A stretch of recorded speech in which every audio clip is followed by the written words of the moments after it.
น้อมยังกุลพาติธาไรรัตตานะผ่านแพ้วภาคเกี้ยวเจ้าต่างสามประการหมายมีพระพุทธพระธรรมพระสงฆ์อันเป็นสารณะที่เปิ่งของหมู่เฮาต่างหลายขอกราบไหว้สาบุญญาปารมีธรรมท่านอาจารย์ท่านพระครูอภิวัฒนวิกรมรองเจ้าคณะอำเภอดอยหล่อผู้อำนวยการสถานีวิทยุมวลชนคลื่นสีขาวเพื่อชาวประชาเจ้าอาวาสวัดปากต่างเจริญผู้ดำเนินรายการเสียงธรรมแสงอรุณและรายการอู้จาภาษาธรรมพร้อมไปด้วยท่านครูบาอาจารย์พระมหาเถระ พระเถรานุเถระพระสังฆพระสงฆ์อันมีพระเดชพระคุณหลวงพ่อสุนทรธรรมานุโยคที่ปรึกษาเจ้าคณะอำเภอและ พระเดชพระคุณหลวงพ่อสาธุกิจจานันท์เจ้าคณะอำเภอดอยหล่อและพระสงฆ์องค์สามเณรเจ้าทุกรูปทุกองค์ด้วยความเคารพอย่างสูงสุดยิ่งครับผมสวัสดีเจเจแล้วก็ขอแสดงความนับถือลุงหนานป้อน้อยหนุ่มผาจ้อคนรูปหล่อตัวย พร้อมกันนี้อาตมาภาพขอเจริญปอนคณะสัทธาญาติโยมศรัทธาสาธุชนคนดีเฮาทุกท่านมาแล้วเนอรายการสารธรรมยามบ่ายยามแรงช่วงธรรมะเพื่อชุมชนตั้งสถานีวิทยุมวลชนคลื่นสีขาวเพื่อชาวประชาและเครือข่ายก็มาพบกับศรัทธาญาติโยมเหมือนเช่นเคยโดยมีตนตัวเก้ากับผมขอสมานนะครับอาตมาภาพสามเณรรักปัญโยนันท์วัดสันเหมืองตำบลหนองล่องอำเภอเวียงหนองล่องจังหวัดลำพูนเป็น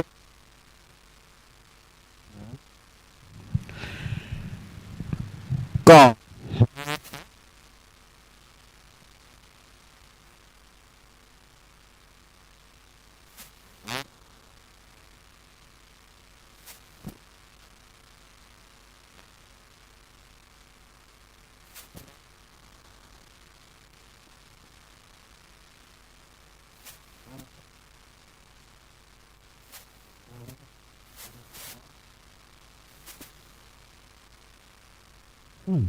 ท่านอาจารย์ท่านพระครูสมุวิสุวัตวรกิจโจ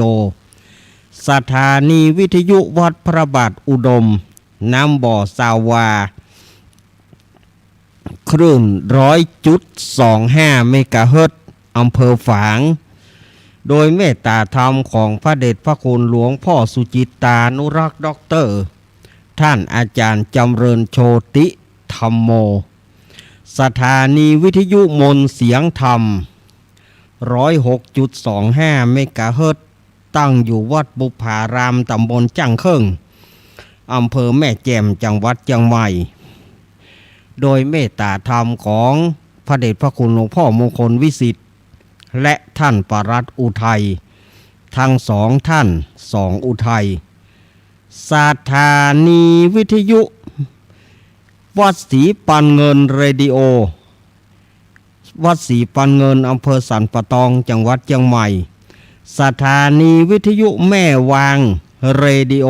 อำเภอแม่วางจังหวัดเชียงใหม่สถานีวิทยุบ้านแป้นเรดิโอบ้านแป้นอำเภอเมืองจังหวัดลำพูนและสถานีวิทยุวิทยาลัยสงฆ์นครลำปาง106.50 วัดบุญยวาสวิหารโดยพ่อครูดร.จิรศักดิ์ปันลำอันนี้ก็คือสถานีวิทยุต่างๆที่เปิดรับตั้งแต่เวลานี้เป็นต้นไปขออนุโมทนากับ ท่านหัวหน้าเจ้าหน้าที่ทุกฝ่ายเนาะที่เอื้ออำนวย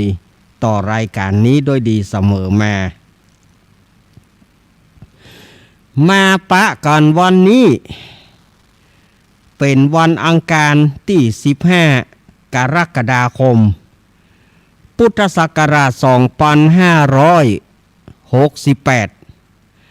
เดือน10เหนือเดือน8ใต้แหมวันนี้5ค่ำพร่ำว่าเป็นวันอังคารเฮาเข้าพรรษามาได้5วันละสถาญาติโยม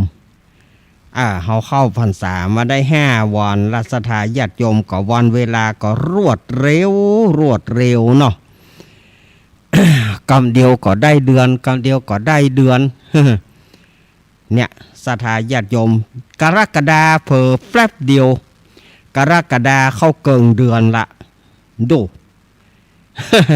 เขาเข้าพรรษามาได้5วันละสถาญาติโยมเฮ้ยวันนี้ก็ดังได้สัญญากับสถาญาติโยมว่าเริ่มวันนี้วันอังคารที่15เราจะเริ่มเข้าสู่การเทศน์ธรรมในพรรษาหรือว่าการยกวัดมาบ้านวันนี้เป็นวันแรกมันจะไปจบเมื่อใดจังมั่นนะสถาญาติโยมเนาะมันจะจบมันตึงออกภาษาเลี้ยวก็จังมันมาถ้าเดือดร้อนอย่างมันเอามันจบคอดมันว่า คอดก็คือออกพรรษาเลี้ยวนั่นนะแต่มันจะเมื่อใดก็จังมันเตอะแต่เรามาเริ่มกันวันนี้ก็คือว่าจะได้ทำการยกวัดมาบ้านเพื่อให้พ่ออุ้ยแม่อุ้ย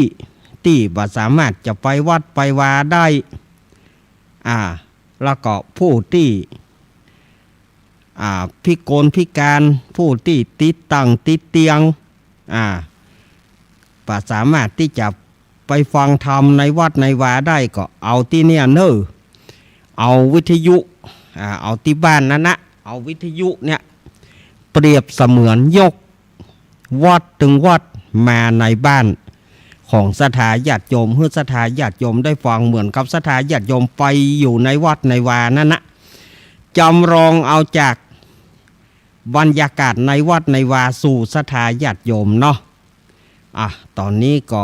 ได้เลิกได้ยามแล้วเนาะก็จะได้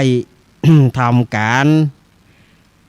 ยกวัดมาบ้านในการเทศน์ธรรมในพรรษาเนอะในตลอดพรรษาซึ่งเขาเริ่ม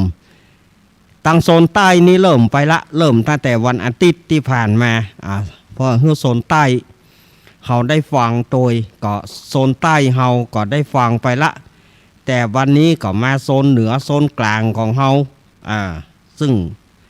หลายวัดหลายวาเพื่อก็จะฟังน้ำฟังธรรมกันเขาก็จะได้นำเอาจำลองสถานที่ห้องทรงเนี่ยเป็นเหมือนวัดเหมือนวาเพื่อสถาญาติโยมเหมือนกับสถาญาติโยมไปนั่งบนวิหารบนศาลาในวัดเนาะพ่ออุ้ยแม่มอนเข้ามานั่งเลยเนอะเข้ามานั่งเลยเอาปูแลมเนี่ยปูแลมเอาวันขันดอกเข้ามาขันแก้วตั้ง3เข้ามาญาติโยมใส่เรียบร้อยแล้วเนาะเอายกเข้ามาเลยตึงกันเทศกันทำยกเข้ามายกเข้ามา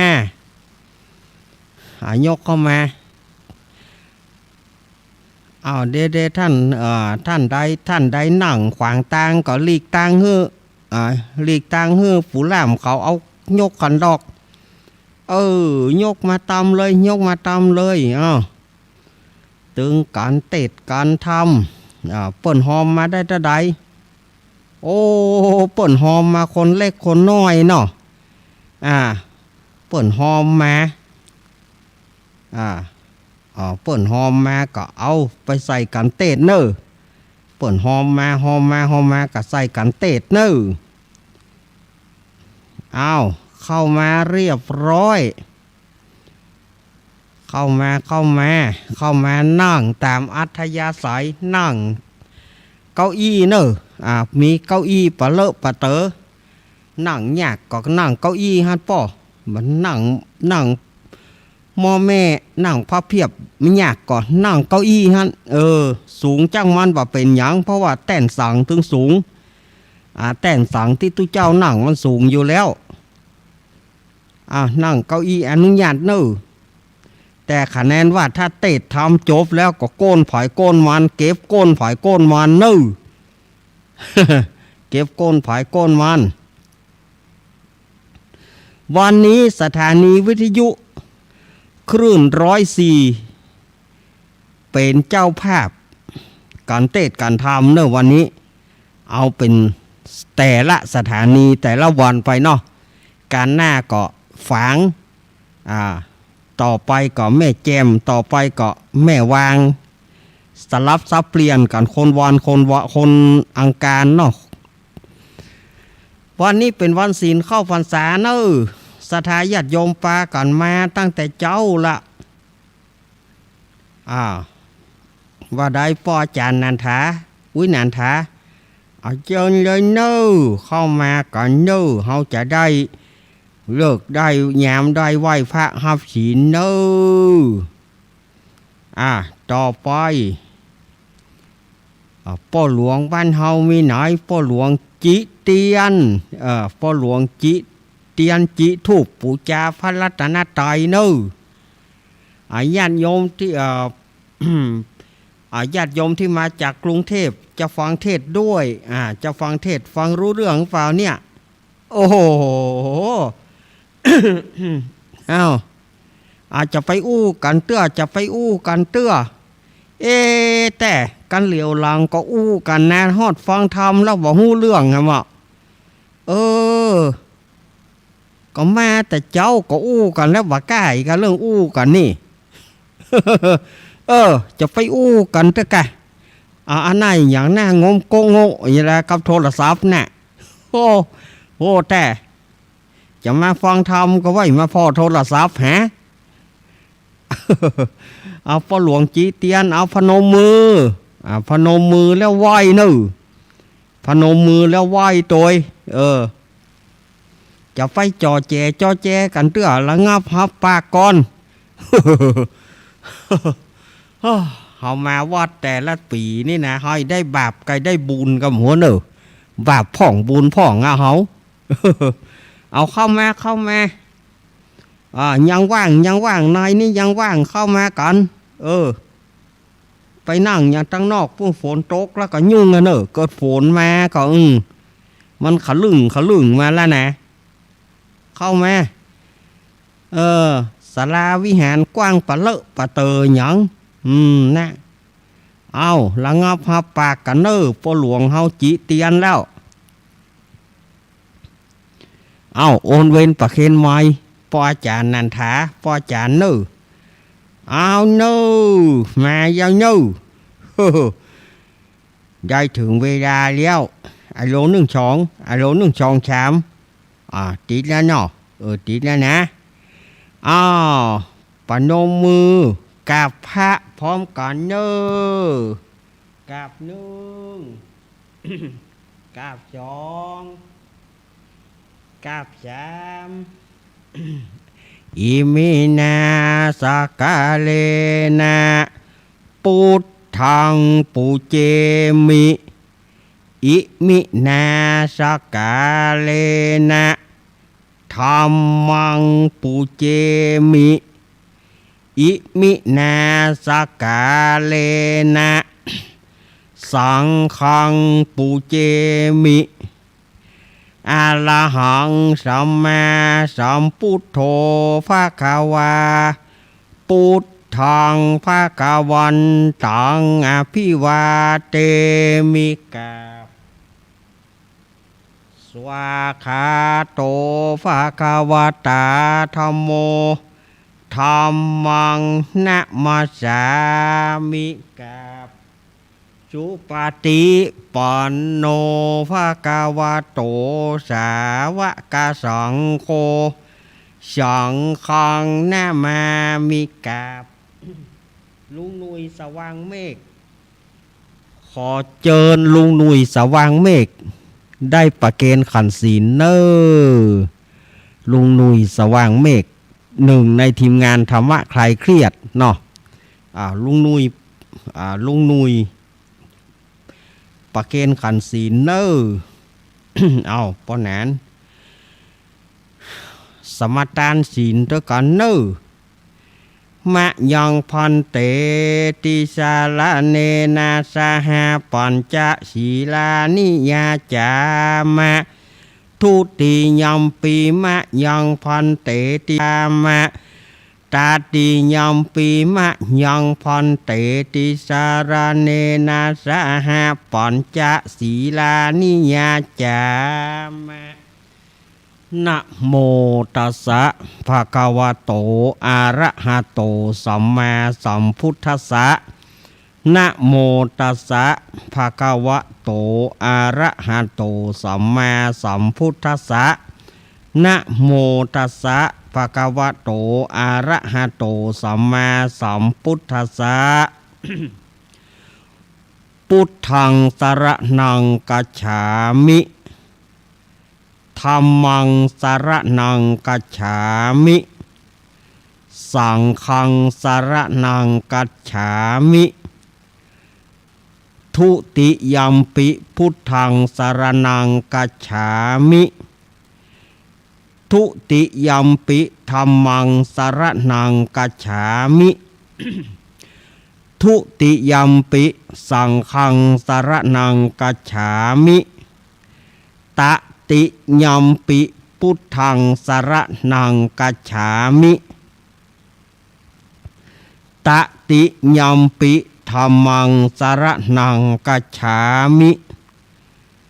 ตติยัมปิสังฆังสรณังกัจฉามิ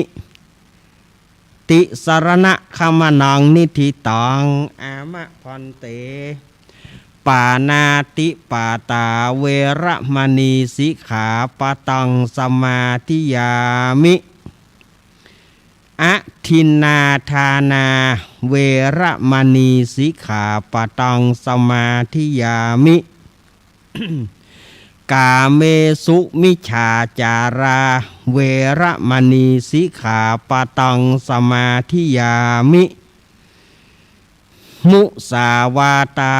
เวระมณีสิกขาปตังสมาธิยามิสุราเมรยะมัจจะปมาทัฏฐานา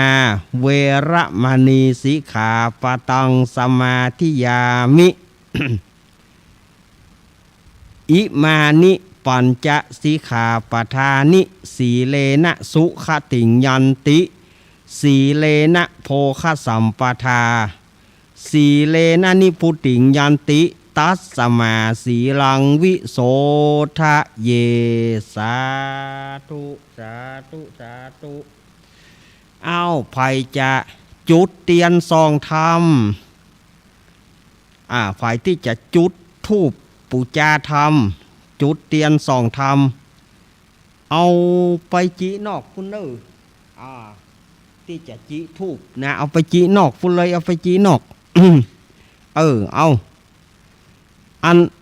พออุ้ยแม่อุ้ยพออุ้ยแม่อุ้ยบ่ต้องลุกเอาฝากเปิ้นไปบ่ต้องลุกไปเนี่ยโคคะหน้าโมมต้องลุกนั่งที่เก่าเอาฝากคนที่แข็งแรงไป เอาไปจีเนอเอาไปจีเตียนจีทูบนอกปุ้นเพื่อปูจาธรรมเนอ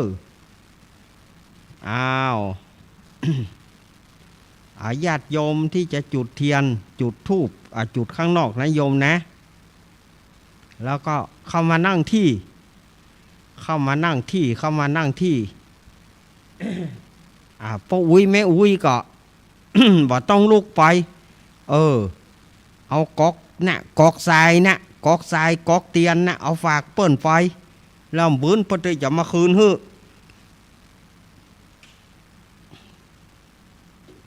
เอาเข้ามานั่งที่เดิมนั่งที่ให้เรียบร้อยฟังเนอเขานั่งที่ให้เรียบร้อยนะ พร้อมกันเนาะ ละงับหับปากเนื้อ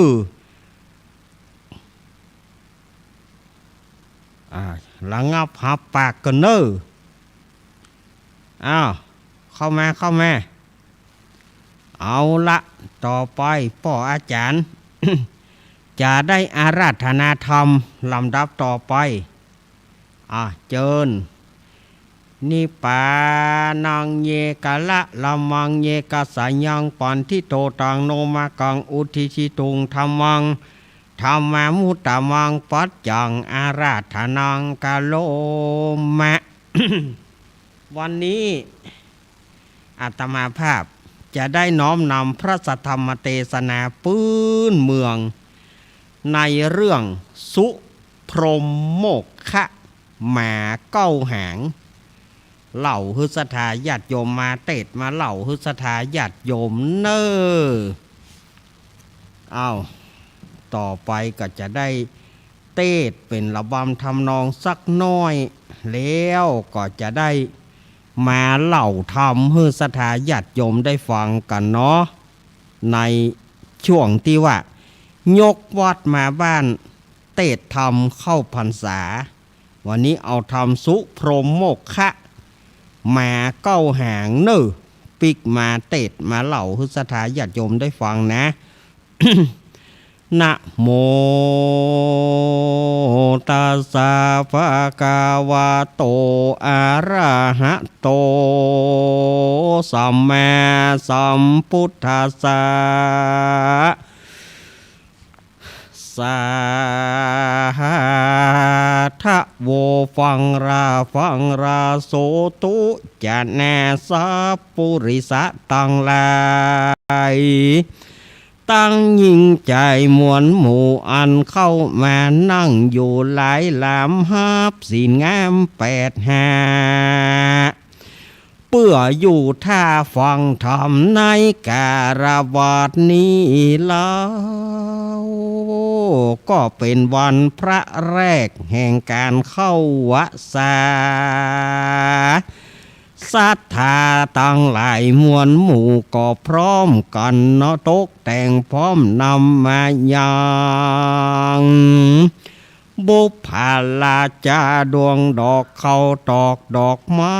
และลำเตียนพร้อมกับตังวัตถุไตยตานนะตั้งหลายเพื่อจะแม้ผู้จาพระสัทธรรมเทศนานิมนต์ตนตัวอัตมาภาพ มาเป็นองค์เทศนาธรรมยังเรื่องสุพรหมโมกขะมาเกาแห่งเพื่อจักเป็นชันใดขอศรัทธาตั้งหลายจงตั้งหน้าอดท่าดาฟังบัดนี้แด่เตอ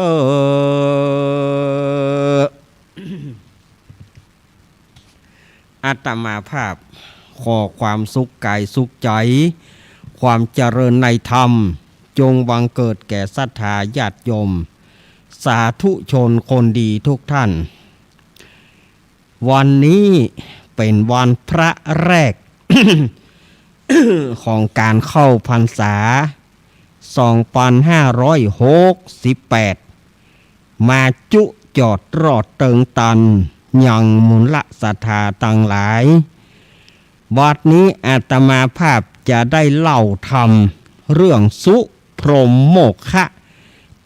มาเก้าหางเตดมาเล่าให้ศรัทธาญาติโยมตั้งหลายได้ฟังในใจความของธรรมเรื่องสุพรหมโมกขะมาเก้าหางนี้เปิ้นว่า พระอานนท์เนี่ยได้เล่าให้กับพระมหากัสสปะเถรเจ้าได้ฟังว่าข้าแต่ท่านอาวุโสกัสสปะเถรเจ้าทำเรื่องนี้ชื่อว่าสุพรหมโมกขะหมาเก้าหางอันเก้ากับผมได้ยินจากข้าอุบแก้วแห่งพระพุทธเจ้าใน ครั้งที่พระพุทธเจ้าของเฮาประทับอยู่ที่พระวิหารเชตวันอารามหรือว่าวัดเชตวันมหาวิหารกรุงสาวัตถี ยามนั้นเจ้าภิกขุตั้งหลายหรือว่าตู้เจ้าตั้งหลายก็ได้ไปพระสุมจุมนุมกันที่ธรรมสภาหรือว่าในศาลาในวิหารอย่างเฮาอย่างที่เฮานั่งกันประเดียวนี่นะตู้เจ้าก็โจตนาซึ่งกันไปมาว่าอาวุโสท่านตั้งหลายอันว่าพระพุทธเจ้าของเฮานั้นได้ชื่อว่าเป็นครูแก่โลกทั้งสามมีกุลอเนกอนันต์บอกว่าพระอินทร์พระพรหมยมราชเทวบุตรเทวดาคนทันยักษ์ตั้งหลายก็ล้วนแต่มาคำนับมานบคบไหวพระพุทธเจ้าแต่ว่าเป็นชันใดพระเทวทัตตนากันไปมาตุเจ้าตั้งหลายกันนะว่านะผมก็กึดว่าอย่างอันนะ อู้กันไปอู้กันมาหรอยามนั้นพระพุทธเจ้าของเฮาเปิ้นได้พักผ่อนอยู่ที่พระคันธกุติเปิ้นได้ยินตุเจ้าตั้งหลายอู้กัน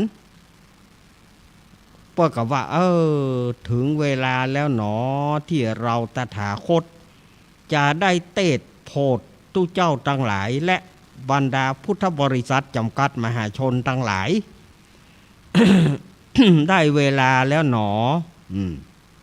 พระพุทธเจ้าของเฮาเปิ้นก็เสด็จ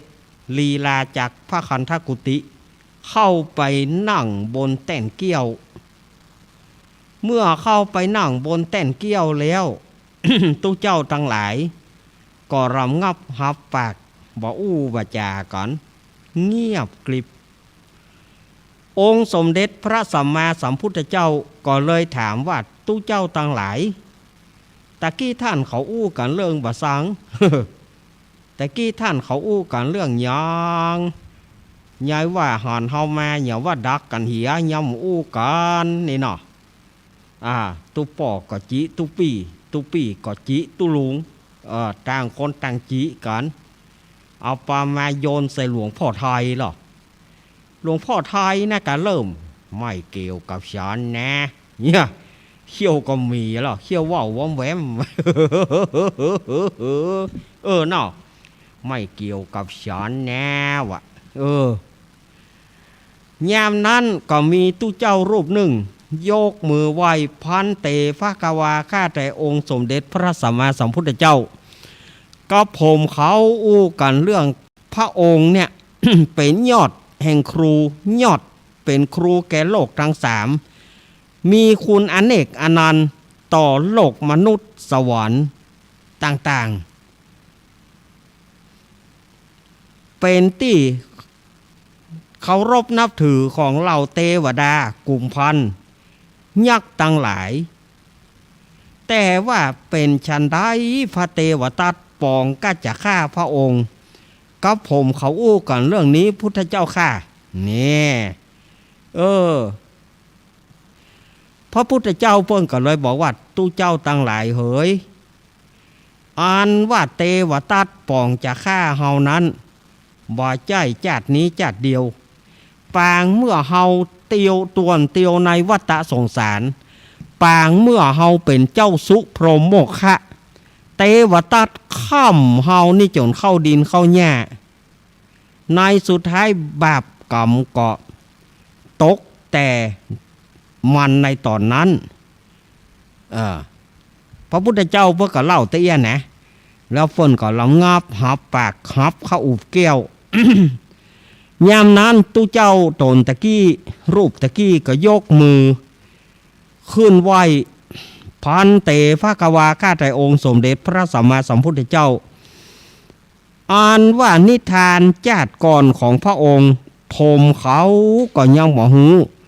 ขอพระองค์ได้เทศนาโพธิผมเขากำเตอะพระพุทธเจ้าค่ะนี่เนี่ยเป็นที่มาที่ไปของกรรมอาราธนาธรรมเนี่ยกรรมอาราธนาธรรมนี่มันมีหลายรูปแบบอย่างตะกี้อาตมาได้ว่าไปตะกี้เนาะนิปานังเยกะละละมังเยกัสสยังนี่แน่อันนี้ก็อย่างหนึ่งสำนวนหนึ่งแถมสำนวนหนึ่งกะโลยันเตมหาวิโลมุนิรัสมังธรรมมุตตมังธรรมเตสิตังอันนี้ก็อย่างหนึ่งพรหมาจโลกาธิปติสัมปติอันนี้ก็อย่างหนึ่งแล้วก็ แบบโวหาร ผมมาเลยโตนอกแอนตนภาพต้องเต้นกระดานทองเนี่ยทำอันใดที่ทัดทองเป็นกองแห่งนักปราชญ์ผู้ข้าน้อยขอราธนาธรรมธรรมังอนุกรรมปิมังปัจจังอาราธนังกะโลมะอันนี้ศิษย์ต่างครูอาจารย์ต่างวัดแต่ละปู่จารย์แต่ละสำนักจะบ่เหมือนกันเรื่องการอาราธนาธรรมพระพุทธเจ้าเปิ้นก็เลยได้เทศนาให้สถาญาติโยมได้ฟังตู้เจ้าตั้งหลายแล้วก็พุทธบริษัทตั้งหลายได้ฟังกันว่าอาติเตกาเลในกาละอันล่วงพ้นไปแล้วดูอาติเตกาเลนี่เป็นภาษาธรรมนะถ้าภาษานิทานก็กาละครั้งหนึ่งนานมาแล้วเมินมาละมันมีหลายสำนวนเหมือนกันในสมัยนั้นเนี่ยสมัยพระเจ้าพรหมทัตครองราชอยู่กรุงพาราณสี พระเจ้าพรหมทัตต้องอยู่ในกรุงพาราณสีตนให้ตนดีพระเจ้าพรหมทัตนี่ว่าใจตนเดียวกันนะตนที่ให้ก็มีตนที่ดีก็มีก็แต่ว่าชื่อของเพิ่นนะก็คือพระเจ้าพรหมทัตนั่นนะเกิดมาบางตนก็ดีบางตนก็บ่ดีพระเจ้าพรหมทัตครองราชอยู่กรุงพาราณสี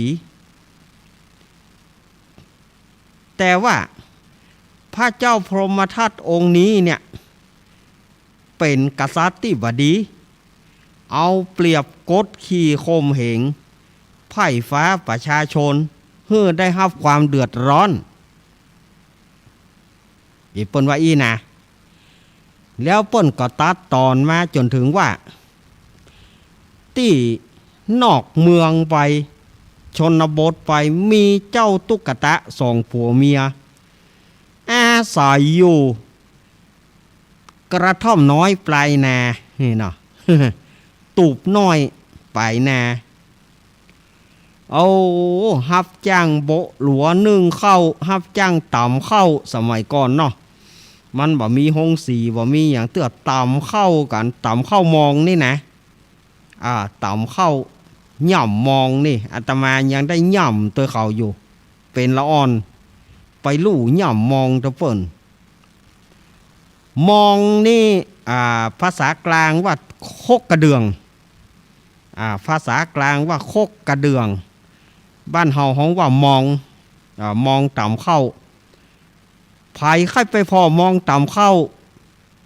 ก็ถ้ามาตังดอยหล่อก็จะมีที่วัดม่อนห้วยเกี้ยวนี่เนอะวัดของท่านพระครูกัลยาณปราโมทย์ เปิ้นมีอยู่มองต่ำเข้าฝ่ายเข้าไปดูมองก็ไปดูที่วัดม่อนห้วยเกี้ยวนี่นะดอยหล่อนี่นะอันมองต่ำเข้าเนี่ย สมัยก่อนมันก็มีหลายเสียงมองบางอันก็ย่ำกะลุงทุงมองบางอันก็ขลุบบุบมองบางอันนี่ตอนที่เฮาย่ำต่ำเข้านั่นมองบุบมองบางอันนี่ม่วนนะเสียงมันม่วนเวลาไปโป้ป้นต่ำเข้าแล้วแต่มองบุบเสียงมันม่วนจ่ายตุ๊กตากับ แม่หญิงตุ๊กตาสองผัวเมียนี่ก็ฮับจ้างฮับจ้างไปปอได้เข้ากินไปแต่ว่าศีลห้าของเขาเนี่ยบ่ภาคจากตัวเมินมาหนอโพธิสัตว์เจ้าของเฮาอยู่สวรรค์จันดุสิตใกล้จะหมดบุญหรือว่าเตวบุตรก็ตายได้เหมือนกันแต่จุติตายจุติเป็นผีปุ่งเศร้าลงมายามนั้นพระอินทร์ก็รู้ว่าเทพพระบุตรโพธิสัตว์จะหมดบุญละก็เลยไปอาราธนาบอกว่าบัดเดี๋ยวนี้ท่านจงไปเกิดไปเอากำเนิดปฏิสนธิในท้องของนางตุ๊กตาเตอะไปน่าจะเป็นบุญกับท่านเองเทพพระบุตรก็จุติไปเอาปฏิสนกำเนิดในท้องนางตุ๊กตาทวนทศมาศ10 เดือนในตอนที่เจ้าตุ๊กตานางตุ๊กตามารลูกนี่นะก็มีแม่มาตัวหนึ่งซึ่งเป็นแม่มาของเป็นแม่มาของเจ้าตุ๊กตานั่นนะตุ๊กตา นางตุ๊กตาก็ได้ผสูติได้เกิดลูกเป็นพ่อใจเกิดลูกคนเดียวเป็นพ่อใจตึงสอง มันอย่างใหญ่ก็เกิดลูกคนเดียวเป็นพ่อใจตึงสองนั่นหรอได้เกิดลูกเป็นพ่อใจในขณะที่นางตุ๊กตาเกิดลูกนั้นปรากฏว่าหมาแม่นั้นก็เกิดลูกทันทีทันใดเกิดมาพร้อมกันไอซีโอนี่เนาะ เกิดมาเป็นซีโอกันฮะแต่มาลูกหมานี่มันแปลกลูกหมานี่นะมันแปลกยังไงง่อนมีตั้งหลังหูดังมี2 หูหูมี2 ใบไปเจ๊กะ มาตัวนี้มันเกิดมาแปลกมันมี9 หางหางมันมี9 หางสถาญาติโยมป้อตุ๊กตาก็เลยใส่ว่าโคนก็เกิดวันนี้หมาก็เกิดวันนี้สมาเกิดพร้อมกันไปกู้เล่นกันเฮียเนอใส่ชื่อลูกเฮาว่าเจ้าสุพรหมโมกขะส่วนหมานั้นใส่ชื่อว่าไอ้9 หางเพราะเป็นหมาปูลูกไอ้9 หางเป็นเปื้อนเล่นกันเนอสูเนอนะก็พอว่านอโพธิสัตว์หรือว่าเจ้าสุพรหมโมกขะเกิดมาได้7 วันนางตุ๊กตาผู้เป็นแม่ก็ได้ตายแม่มาก็ตายอันอย่างมันนอมันอย่ามาเหตุบังเอิญขนาดนั้นฮะนอ แม่โคนก็ตายแม่มาก็ตาย เจ้าตุ๊กตา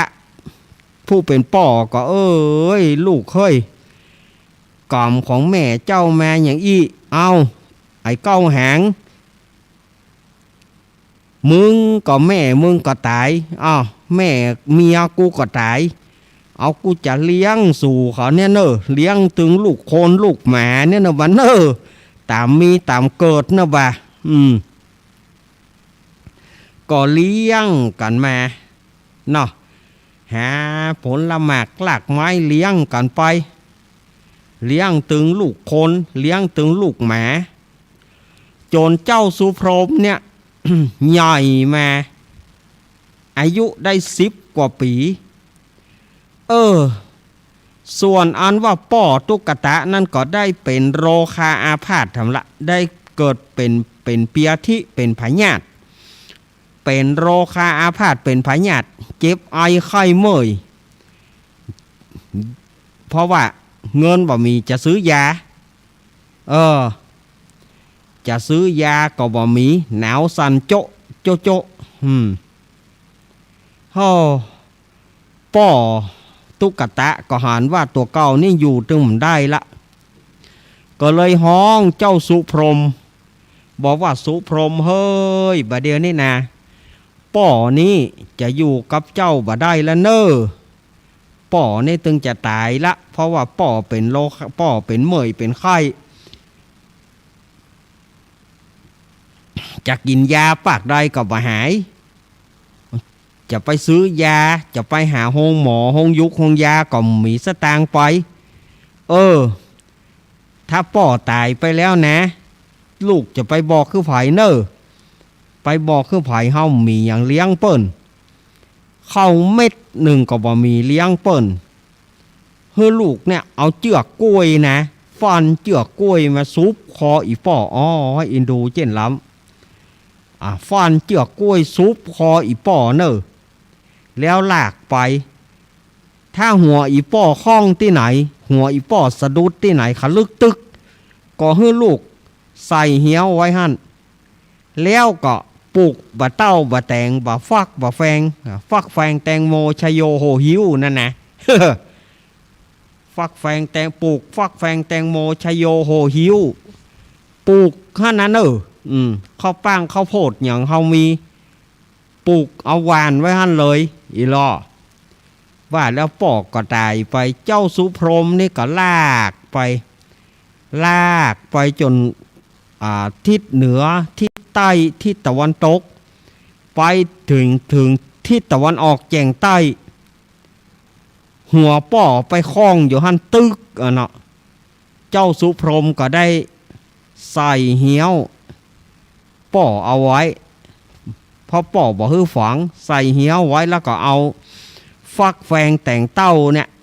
เอาปลูกไว้เอาโบงเอาหวานไว้เข้าการอย่างกาหวานไว้ก็ปรากฏว่าวันพุกก็ไปใจฟักแฟงแต่งเต้าเจริญงอกงามว่ะ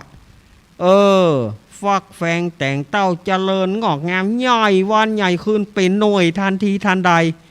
ดูเจ้าตุกตะหรือว่าเจ้าสุพรหมโมฆะก็เก็บไปขายพอได้เงินซื้อกินข้าวไปวัน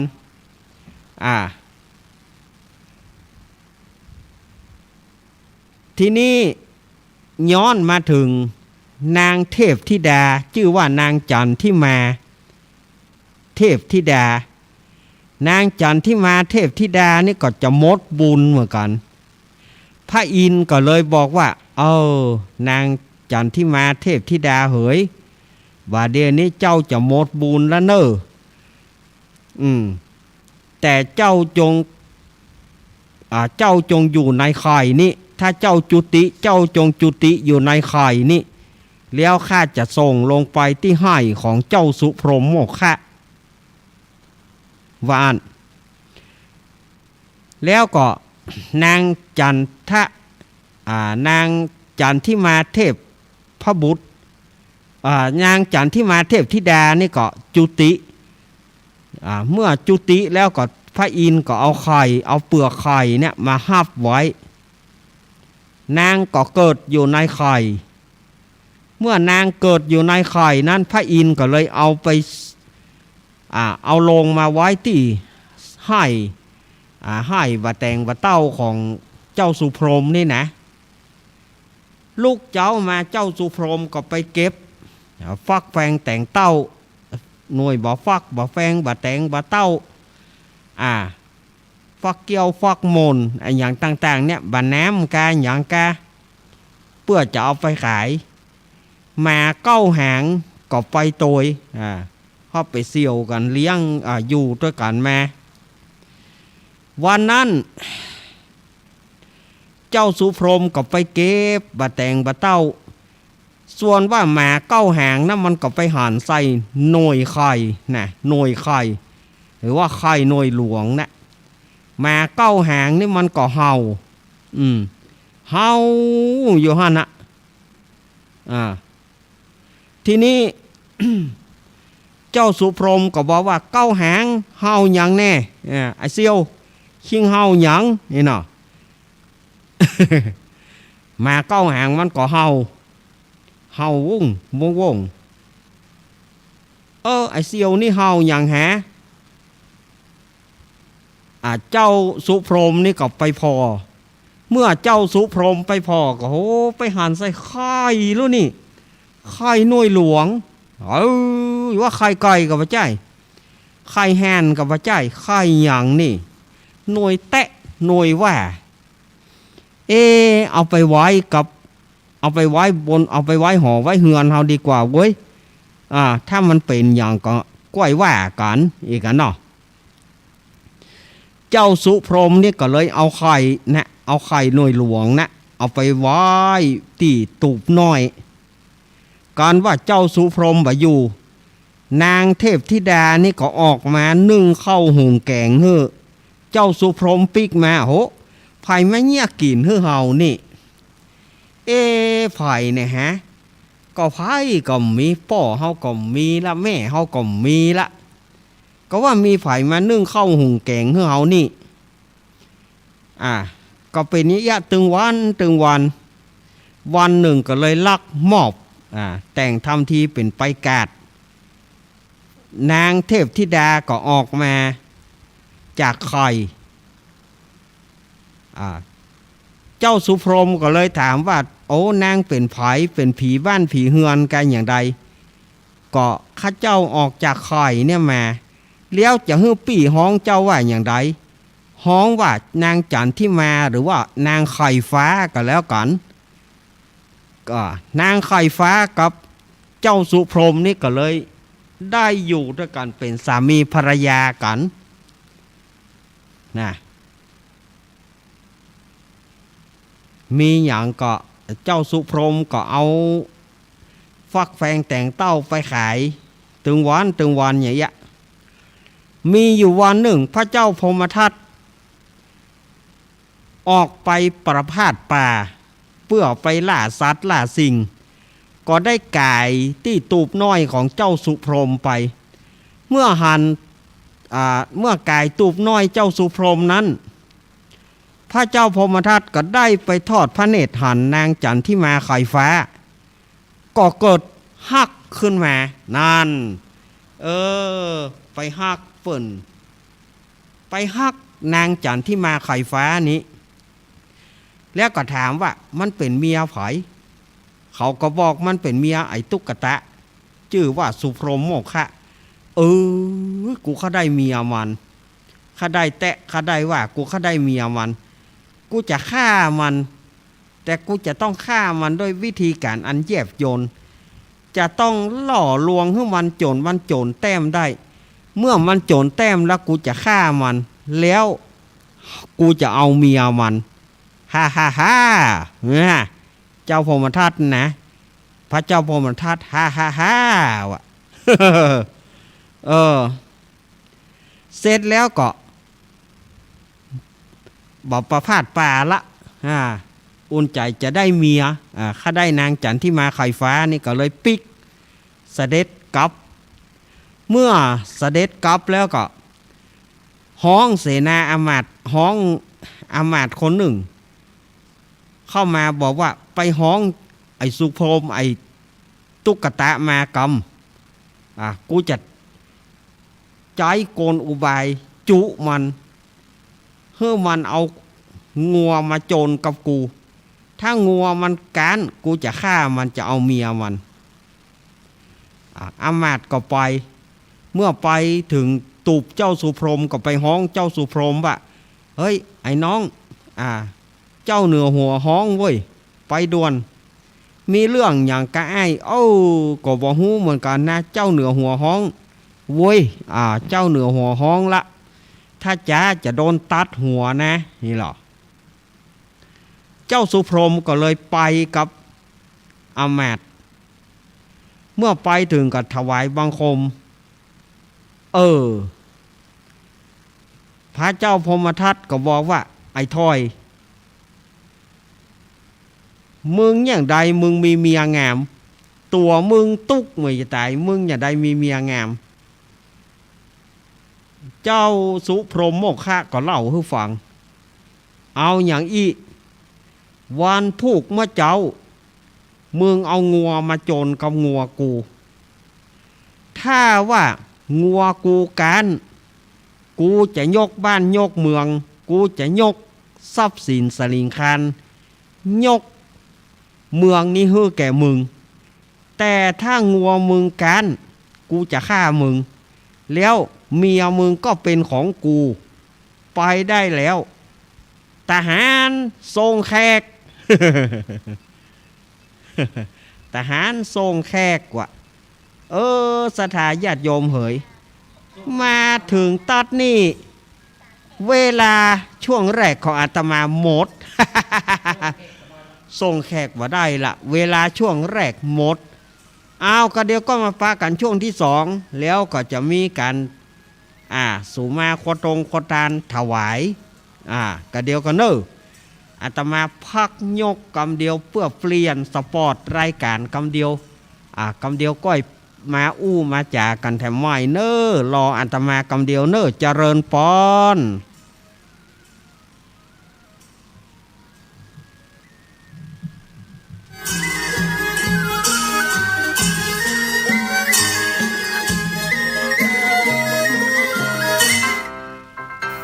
น้องๆหน้าหนาวนี้ไปแอวเหนือเฮาพักที่นี่บ่รีสอร์ทนี้ดีขนาดมีเครื่องทำน้ำอุ่นระบบแก๊สเอาไว้ให้พร้อมแต่ก็ต้องระวังเนอะเครื่องทำน้ำอุ่นระบบแก๊สมีคนตายมาหลายรายแล้วจะอั้นเลยกะอ้ายก็นึกภาพเอากะเปิดเครื่องทำน้ำอุ่นระบบแก๊สในห้องน้ำถ้าบ่มีพัดลมดูดอากาศการหมุนเวียนของออกซิเจนมันจะดีได้จะใดในเมื่อการเผาไหม้บ่สมบูรณ์ก็เกิดการสะสมแก๊สคาร์บอนมอนอกไซด์สูดดมเข้าไปมันจะไปจับกับเม็ดเลือดแดงและทำให้เม็ดเลือดแดงจับกับออกซิเจนได้น้อยลงเมื่อออกซิเจนเข้าบ่ถึงปอดก็จะยากให้คลื่นไส้เมาหัวหายใจยากจนถึงขั้นเป็นลมแล้วก็ตายได้โดยเฉพาะคนที่มีโรคประจำตัวเช่นโรคหัวใจโรคเลือดจางหอบหืดถุงลมโป่งพองโรคความดันโลหิตสูงซึ่งจะมีโอกาสสูงกว่าคนอื่นน่ากลัวขนาดเนาะมันก็บ่ถึงขนาดนั้นถ้าหารู้วิธี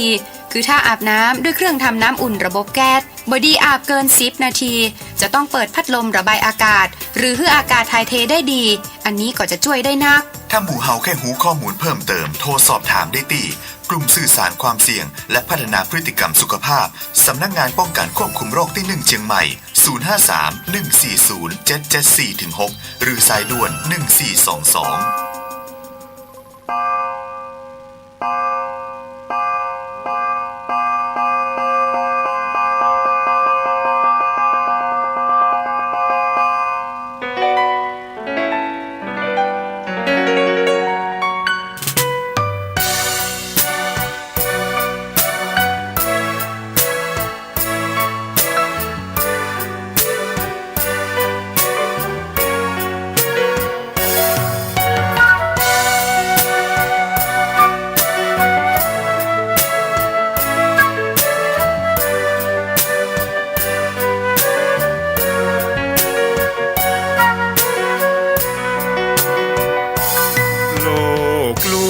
ชวนให้คิดอนิจจัง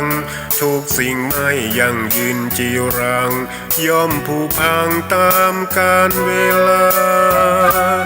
จะฝืนให้ยั่งยืนจนสิ้นโลกาอย่าได้หวังดังปรารถนา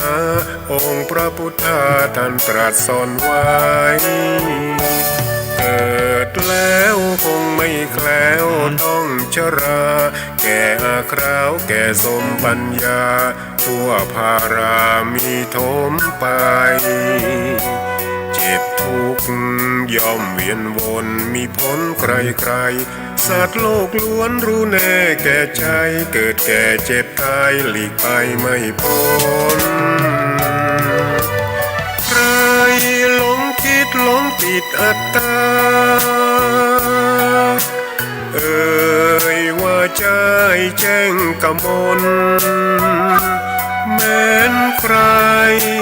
ปลงได้คงสุขล้น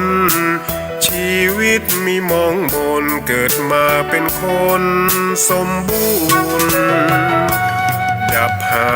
ยเพียงร่างกายไว้ชีวาแต่กุศลผลกรรมทำมาย่อมแปลงค่ากลายเป็นทุน ส่งผล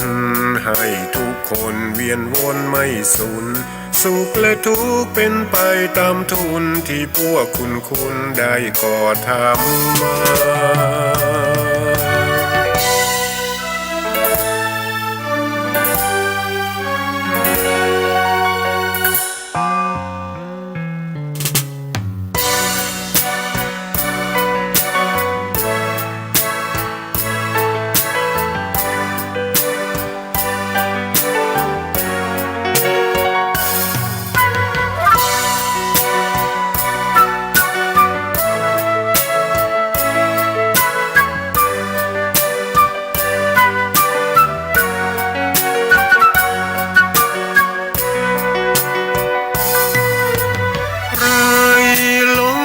หลงติดอัตตาว่าใจแจ้งกมลแม้นใครปลงได้คงสุขล้นชีวิตมีมองมนเกิดมาเป็นคนสมบูรณ์ดับหายเพียงร่างกายไว้ชีวาแต่กุศลผลกรรมทำมาย่อมแปลงค่ากลายเป็นทุนส่งผลให้ทุกคนเวียนวนไม่สูญ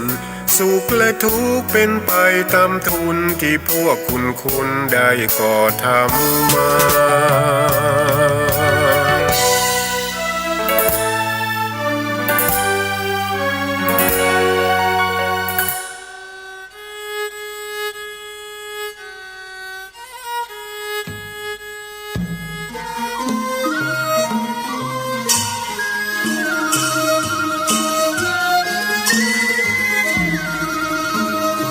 เอาแล้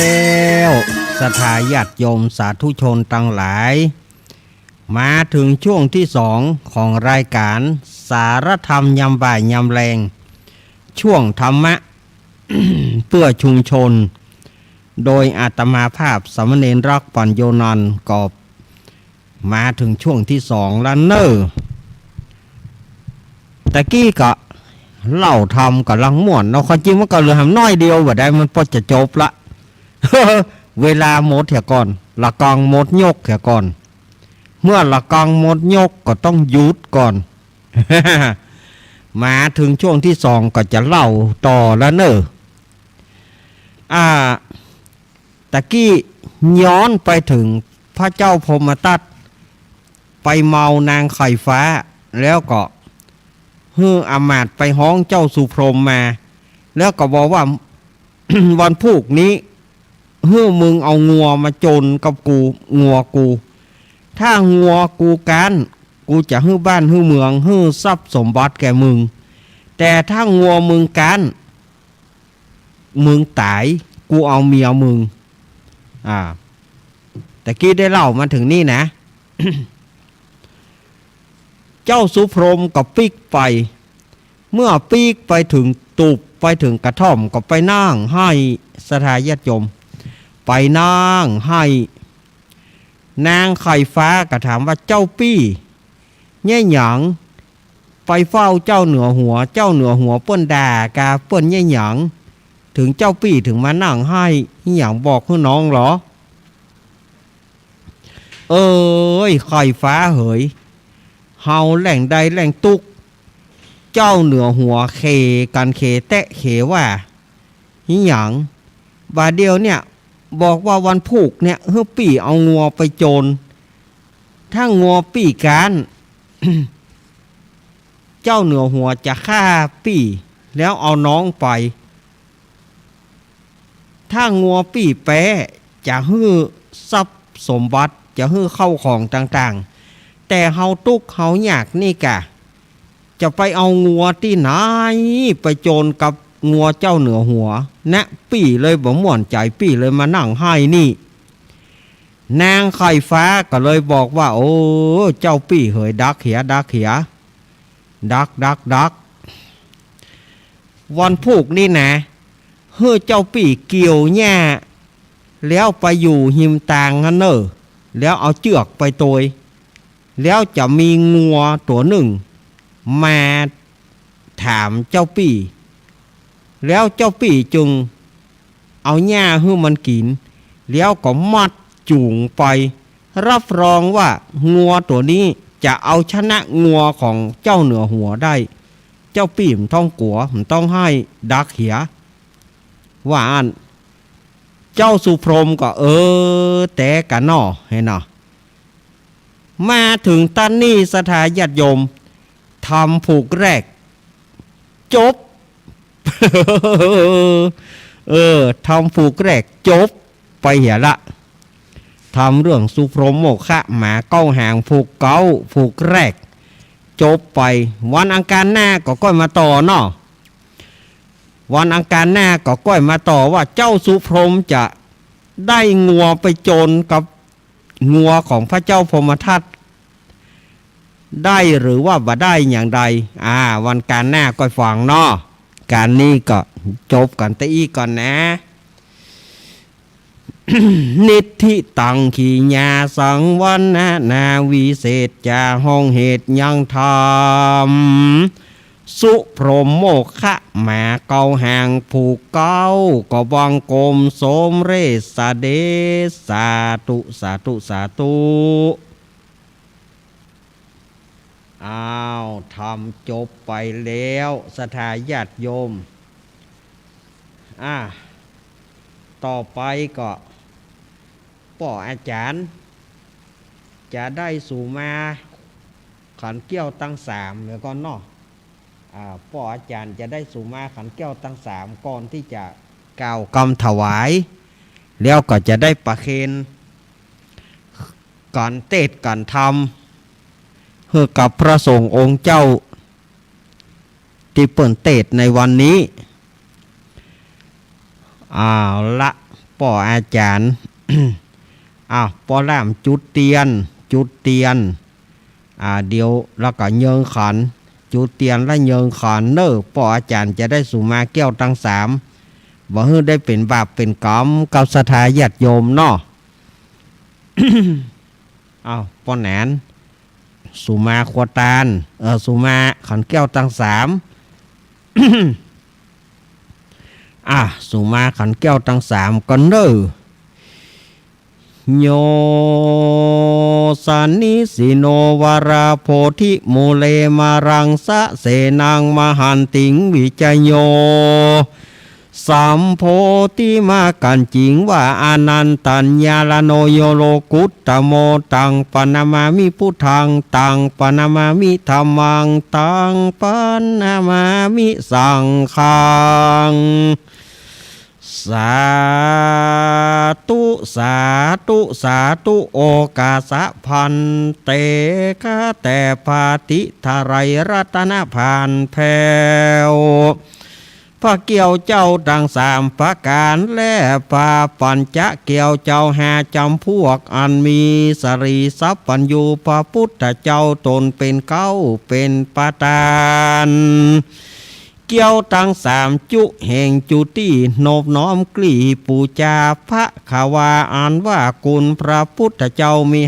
56อ่านว่ากุลพระสัทธรรมเจ้ามี38นบน้อมแขวดใส่กล่าวกุลพระสังฆเจ้ามี14นบน้อมกลีปูจังกุลพระวิหารังมี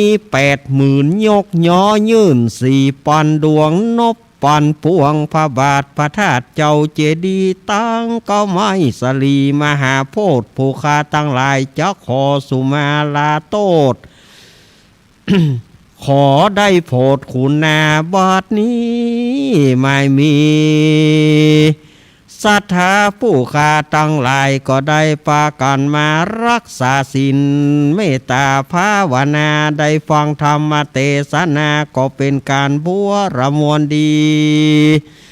แล้วจะขออำลากาดแก้วขึ้นเมื่อสู่เขหาจึงมีมารทุบุพาราชาดวงดอกข้าวตอกดอกไม้มาตกแต่งไว้เหนือคาน ปอนนาเป็นสามโกธากปัตมาวิภาคเบื้องต้นหัวตีผู้ข้าจักขอสุมายังพระมุนีภายโพดจุงขอได้พ้นจากโตดโตสา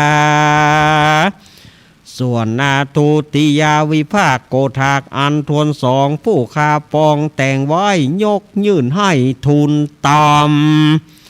เพื่อจักแม้ขอสู่แม่ยังพระธรรมอันหอมหื่นอันใด84,000ปันขันส่วนตติยาการวิภาคโกธากอันทวนสา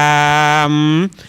ผู้ข้าจักขอสู่มายังพระสังฆะผู้มีวิริยะงามบ่อเศร้าคือพระอริยสังฆเจ้ามากมีมวล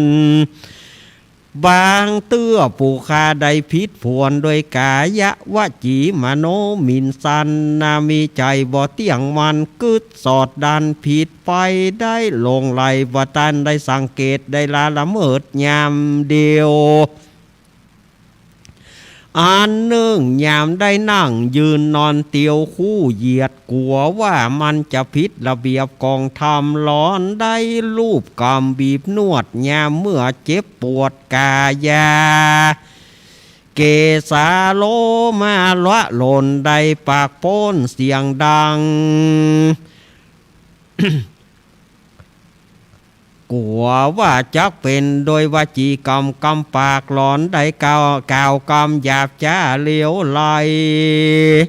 บางเตื้อได้จามอายโคขากบ้วนน้ำหมากขากน้ำไหลได้ข้ามไก่ยกย่ำขึ้นที่ต่ำและเตียวสูงด้วยอิริยาปถะตั้งสี่อันบ่หูแจงทีเหลือประมาณอันหนึ่งหลอนว่าได้นั่งยืนนอนเตียวเหนือพระวิหารและควงเกี่ยวบ่ตันได้เพียวกวาดแล้วลวดลานีก็กลัวว่าจักบ่ดีไปนะผู้ข้าก็ขอสู่มาบางเตื้อได้มีใจอะไรปังปาดได้มีใจกึดเติงหาคารวาสเขหาหลอนว่าได้เก่ากำจ่าผู้อูอวนอันเล่นม่วนกวนทำก็กลัวว่าจักเป็นวจีกรรมกำปากแต่ดีลีบางเตื้อได้สูบบุหรี่อมเมียงหมากถมน้ำลายบากตำลงในเขตคงอันวิเศษก็นับว่าเป็นเหตุปะมาตาหลอนได้กล่าวกำมุสาล้อยเล่นใจตื่นเต้นกลางประชุมชนยามเมื่อได้กระทำกุศลบุญใหญ่กายะวจีมโนไปบตานหอมหลอนมีจิตใจจรแตกตื่นได้เอาเรื่องอื่นๆมาอู้กันเสียงมีนั้นกาแก่นอันบ่ถูกแม่นกองธรรมก็ขออย่าได้เป็นนะโตสนากรรมโตดใหญ่ไปควายควางมักกะตางนิวรวางโตดตองขอกับไก่เป็นแห่งห้องอาโหสิกรรมขอฮื้อพ้นจากนิวรธรรมกรรมอันจักเป็นบาปอันจักหามลาบซึ่งจันฟ้าและอมตะมหาเนรปานผู้ข้าตั้งหลายจะขอสู่มายังพระพุทธพระธรรมพระสังฆเจ้าผู้ข้าตั้งหลายนั้นเล่าจักขอกรมเก่ากราบสู่มานั้นจงจักมีเตียงแต่ดีลีกายะกัมมังวจีกัมมังมโนกัมมังสันจิจโตสังอาสันจิจโตสังอาติตะโตสังปัจจุปนโตสังอนาคตะโตสังสัพพังโตสังคามันตุโนอ้าวบ่ฮื้อได้เป็นบาปเป็นกรรมเนาะมีการสุมาเกี่ยวตั้ง3ต่อไปจะได้กล่าวกรรมถวายเน้อว่านะโมพร้อมกันเน้อจะถวายสังฆทานเนาะ นะโมพร้อมกันเน้อนะโมตัสสะภะคะวะโตอะระหะโตสัมมาสัมพุทธัสสะ นะโมตัสสะภะคะวะโตอะระหะโตสัมมาสัมพุทธัสสะนะโมตัสสะภะคะวะโตอะระหะโตสัมมาสัมพุทธัสสะอิมานิมะยังพันเตกัปปิยะพันดานิ สาปริวารานิภิกขุสังคัสสะโอโนชยามะสาธุโนพันเตภิกขุสังโฆอิมานิกัปปิยะพันดานิสาปริวารานิปฏิกันหาตุอัมหากังทีฆรตังหิตายะสุขายะ ข้าแต่พระสงฆ์ผู้เจริญข้าพระเจ้าตั้งหลายขอน้อมถวาย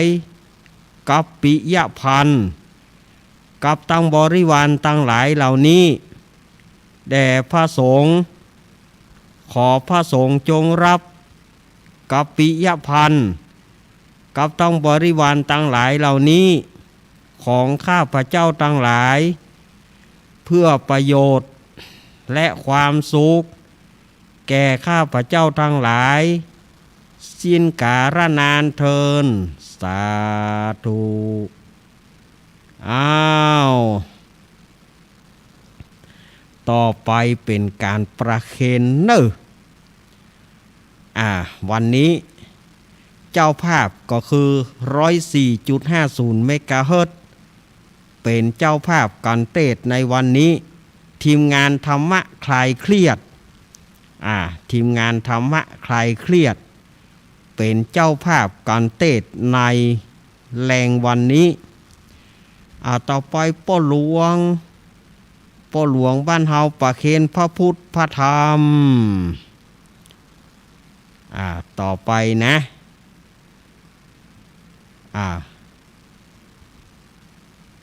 พ่อหลวงบ้านเฮาประเคนพระพุทธพระธรรมแล้วก็ในทีมงานธรรมะคลายเครียดท่านหัวหน้าทีมโยมปี้พิสมัยสุริโยดรมาประเคนมาประเคนก่อนเนอะอันนี้ปี้พิสมัยประเคนก่อนติดตามลามตัวยไปด้วยลุงนุยสว่างเมฆ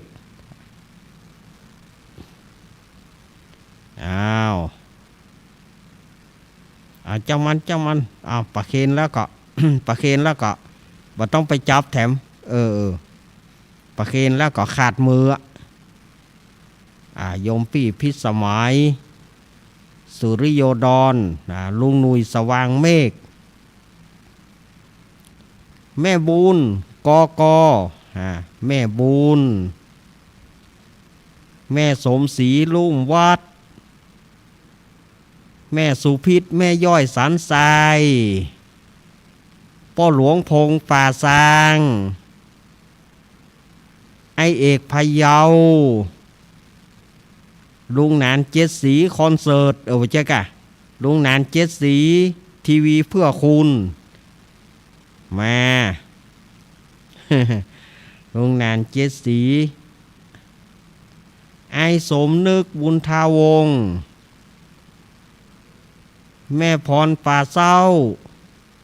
แม่พรเอราวัณแม่กรกมลเขยกลาง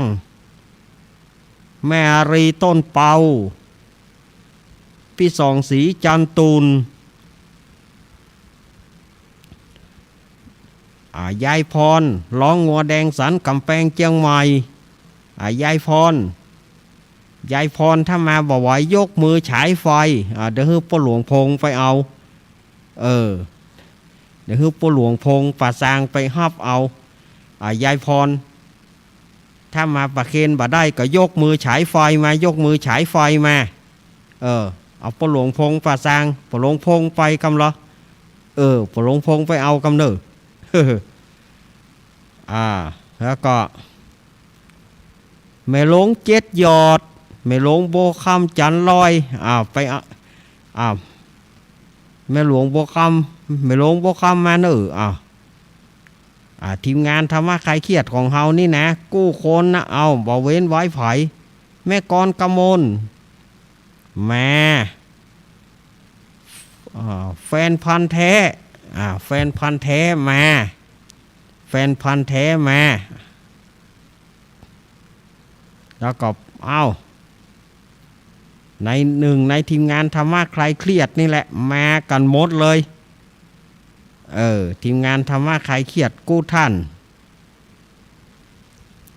แล้วก็เจ้าของรายการต่างๆของ104ท่านผู้ดำเนินรายการต่างๆของ104มาประเคนเด้อจับตอนกันไว้จับกันไว้ก็ได้เอาถ้าว่าประเคนมันบ่เสี่ยงก็เอาแถวแบ่งไปแถวนั่นหมดละบ่แม่สุพิษมาหรือยังแม่สุพิษแม่ย่อยสันทรายมาแล้วเนาะเตื้อหน้าก็จะเป็นของฝางเตื้อหน้าก็จะสลับซับเปลี่ยนกันไปเป็นเจ้าภาพเนาะเพราะว่าอย่างกุปีนี่อาตมาเอาเจ้าภาพรวมกันมันนักลำไปอันนี้จะพอดีเนาะอันนี้จะพอดีนะพอดีเนาะนั่งตี้ไผ่ตี้มันเรียบร้อยประเคนเรียบร้อยนั่งตี้ไผ่ตี้มันเตรียมน้ำหยาดเตรียมน้ำหยาดไม้ตานน้ำหยาดเกี่ยมให้พร้อมเอาละต่อไปนี้เราจะได้สงบจิตสงบใจกำเดียววิทยุจะดักไปกำสถาญาติโยมวิทยุจะเงียบไปนิ้วต่อไปสงบจิตสงบใจเพื่ออุทิศบุญให้กับญาติของเฮาเนาะแล้วก็สงบกายวาจาใจสงบจิตสงบใจกำเดียวกำเดียวกำเดียวเจริญพร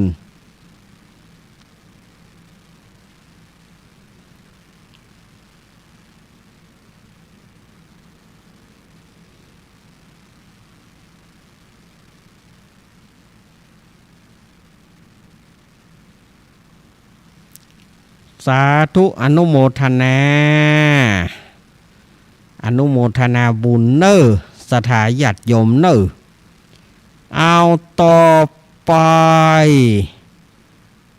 พระสงฆ์องค์เจ้าจะได้ปอนให้สถาญาติโยมญาติน้ำหมายตา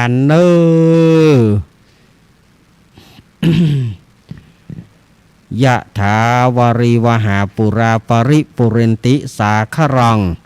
เอวะเมวะอิโตทินังเปตานังอุปคปติอิชิตังปฏิตังตุมหังคิปะเมวะสมิสตุสเปปุเรนตุสังคปาจันโทปนารโสยะถามณีโชติรโสยะถาใจยะสิทธิธานังลาพังสุถีภคยังสุขังพลังสริอายุจวันโนจะโพคังวุธีจะยะสิทธิพวันตุโวสปีติโยมิวัจันตุสปะโรโกวินาสตุมาเตภวะตวันตารโยสุขีติกายุโกภวะอภิวาทนาสีริสานิจังวุธาปจายโนจัตตารโรธรรมาวัฏันติอายุวันโนสุขังปะลังสาธุเอาลุงนุยกับพ่อหลวงพงป่าซางกับไอ้พงป่าซางเอาหมอบพ่ออาจารย์กำเนิดตะกี้ลืมหมอบพ่ออาจารย์แต่ ลุงนุยมาลุงนุยหมอบพ่ออาจารย์ปอนพ่ออาจารย์เนี่ยกำสัพปิติโยมิวาสันตุสปะโลโกวินาสตุมาเตภวะตวนตาลโยสุขีติกาโยโกภวะพิวาตานาสีริสานิจังวุธาปจายโนจัตตารโรธรรมาวัฏันติอายุวันโนสุขังพะลังเอา วันนี้อีตังยังกินจิวันนี้เอาแบบฉบับของเชียงใหม่กำเนาะวันนี้เอาแบบของเชียงใหม่กำตึงอีตังยังกินจิแล้วก็วันตาหลวงวันอาทิตย์ก็เอาแบบละปูนวันอังคารก็เอาแบบเชียงใหม่เนาะเพราะว่ามันจะได้แต่ละท้องที่มันบ่เหมือนกันเนาะวันนี้เอาแบบเชียงใหม่เนอะ ยังอิตังตานากรรมังนิปานาปัจจโยโหตุโนนิจังอิตังศีละกัมมังนิปานาปัจจโยโหตุโนนิจังอิตังภาวนากรรมังนิปานาปัจจโยโหตุโนนิจังยังกินจีกุสลังกัตตะปังกัมมังสัพเพหิกะเตหิกะตังปุญญังโนอานุโมทันตุสุนันตุพนโตเยเตวะอาสามิงคาเนอาทิคาตาติคายุกาสัทธาหนตุสัพพะสัตตานังสุขีอัตตานังปาริหารันตุมาตาปิตาสุขิตาหนตุทุกขาปามุจจันตุสัพเพญาติกาสุขิตาหนตุทุกขาปามุจจันตุสัพเพอัญญาติกาสุขิตาหนตุทุกขาปามุจจันตุสัพเพปิสาสัพเพยัคขาสัพเพเปตาสุขีตาหนตุทุกขาปามุจจันตุสัพเพนากาตาสุขีตาหนตุทุกขาปามุจจันตุสัพเพเทวาสุขีตาหนตุทุกขาปามุจจันตุสัพเพอาจาริโยปัจจญาสุขีตาหนตุทุกขาปามุจจันตุสัพพะสัมปตินังสามิชันตุโววันตามีพุทธังสัพพังเมโตสังฆามันทะเมพันเตวันตามิธัมมังสัพพังเมโตสังฆามันทะเมพันเตวันตามิสังฆังสัพพังเมโตสังฆามันทะเมพันเตวันตามิกุโรปัชฌาจาริโยสัพพังเมโตสังฆามันทะเมพันเตวันตามิกัมมะฐานังสัพพังเมโตสังฆามันทะเมพันเตวันตามิอารัมเมพัทธสีมะยังสัพพังเมโตสังฆามันทะเมพันเตวันตามิเจติยังสัพพังสัพพัทธาเนสุปฏิทิตาสรีรตาตุมหาโพธิงพุทธรูปังสักการังสัทธานาคะโลเกเตวะโลเกพัมมะโลเกจัมปูทิเปลังกาทิเปสารีราธาตุโยเกสาธาตุโยอาระหันสาธาตุโยเจติยังกันทะกุติงจตุระสีสหัสเสธรรมกันเตสัพเพสัมปาทาเจติยังจาหังวันตามิสัพพโสหันหน้ามาทางครูบาอาจารย์สาธุวันตามิพันเตสัพพังอาปาราทังคามันทะเมพันเตมะยากาตังปุญญังสามินาอนุโมทิตาปังสามินากาตังปุญญังไมหังตาตาปังสาธุอนุโมทามิจัตตารโอธรรมาวทันติอายุวโนสุขังพลังสาธุอ้าวลาพระเนอหันทธานีมายังพันเตกัสสามะพาหุกิจจามะยัง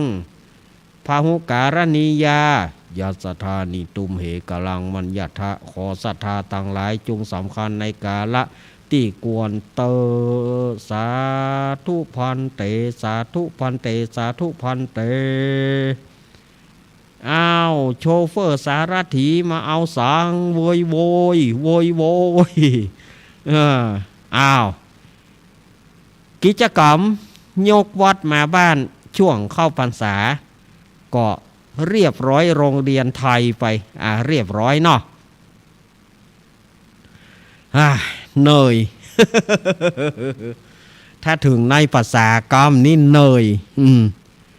โหการบัดเนี่ยอย่างอี้มันก่อบัดเรียกว่า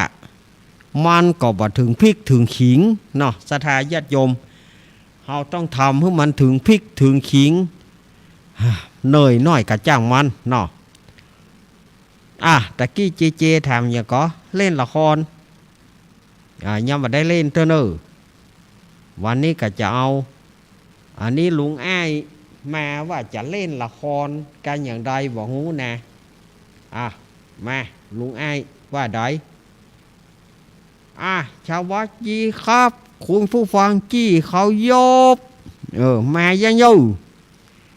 วันนี้ถามว่าจะเล่นละครมันก็บ่าเชิงว่าเป็นละครแต่ว่าจะประกอบอย่างประกอบละครจะมาเล่าให้ฟังบ่ใหญ่วันนั้นมีการถามว่าจะฟังเรื่องอย่างก็ชูรพลมาเลี้ยวอีกมาถามเรื่องชูรพลมาเลี้ยวนี่นะจะเล่าให้ฟังอยู่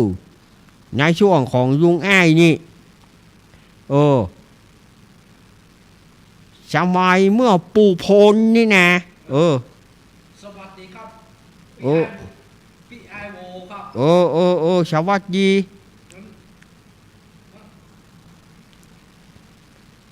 ขอบอกนะเนี่ยจะบอกคือจะไปว่ากรรมอย่างที่ว่า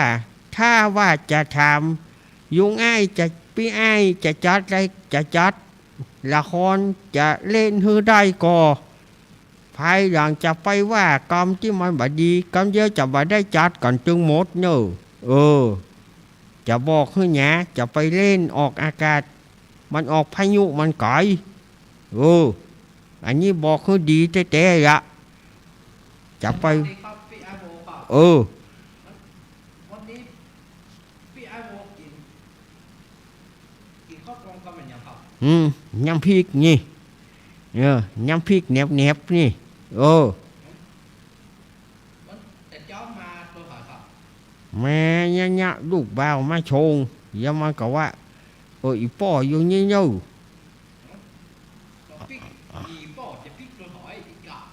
เนี่ยเดี๋ยวพริกจะรสว่าพริกจะรสเงินยากกันอยู่เพราะว่าเขาจะไปอันคืนยำยายรับจ้างเขาอยู่อีป่ออยู่นี่อยู่อีไงวันนี้เนี่ยจะมาเล่าให้ฟังเนี่ยสมัยก่อนเนาะวันนี้อัดก้อนโบมาเล่นละครนะครับไม่ใช่แม่มันไปคืนยำยายรับจ้างเขาฝุ่นวันนี้ยำยายกระถูกเขียวันนี้จะมาเล่าถามว่าเรื่องสุรพลมาเลี้ยวนี่เนี่ยมันมีเรื่องที่มาที่ไปสุรพลมาเลี้ยวนี่สมัยก่อนปู่พลเนี่ยมันแต่งเพลงมาว่าปอยเนี่ยสุรพลมาเลี้ยวเนอมาเปิดประกอบละครไปประกอบที่ว่าวันนี้ดนตรีของมันจะดนตรีปู่พลจะไปเล่นที่ไหนปู่พลจะไปเล่นที่ไหนก็ต้องเอาเพลงนั่นคอสุรพลมาเลี้ยวเนี่ยเอาคอไปว่าวันนี้สุรพลจะมาเล่นที่นี่เนอะวันนี้จะมาเล่นที่สนามโรงเรียนหรือว่าวัดที่นี่เนอะโรงหนังที่นี่เนอะคนมันจึงจะไปกันอยู่ถึงเวลาก็ไปซื้อมีชื่อข้าวมีก็ชื่ออย่างก็ไปกินกันสมัยก่อนเนาะสมัยเมื่อปู่พลนะปู่พลนั่นแกมันมาเมื่อคืนชอบมั้งสมัยนั้นมันไปอยู่มันเปิ้นแกงเพลงมาอย่างนี้สุรพลมาเยอะ กะเดียวเขาจึงไปกินข้าวแยงเดียวเนาะพอเจ้าตามโกมเหียพัดมีไปซื้อกินมีจอกชาว5 จางกะอย่างกะเนี่ยโห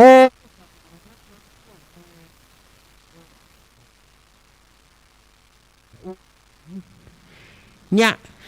มันมี2 เพลงเนอะมันมีสุรพลมาเลี้ยวนะแล้วก็แฮมเพลงหนึ่งชื่อเพลงว่าเรื่องของแฟนเพลงเรื่องของแฟนเพลงนี่ก็เขียนจดหมายกันยังกะแต่ละอย่างนี่ปุพลว่าเนี่ยวันนี้เอาเพลงที่ว่าเนี่ยสุรพลมาเลี้ยวอันนี้ปุพลแต่งไว้ เสียมาเมื่อคืนกัน ซาชูยาโพนมาเยี่ยวเนี่ยมันมีเรื่องเยี่ยวมันอยู่มันมีเนี่ย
เพลงเนี่ยสุรพลมาเลี้ยวเนี่ยคือการแต่งในสมัยนั้นโอ้ถ้าจะไปเล่นไหน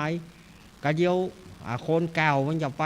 วันนี้ดนตรีของสุรพลสมบัติเจริญจะมาเล่นเยอะเนี่ยในสมัยนั้นเนาะมันม่วนดีโย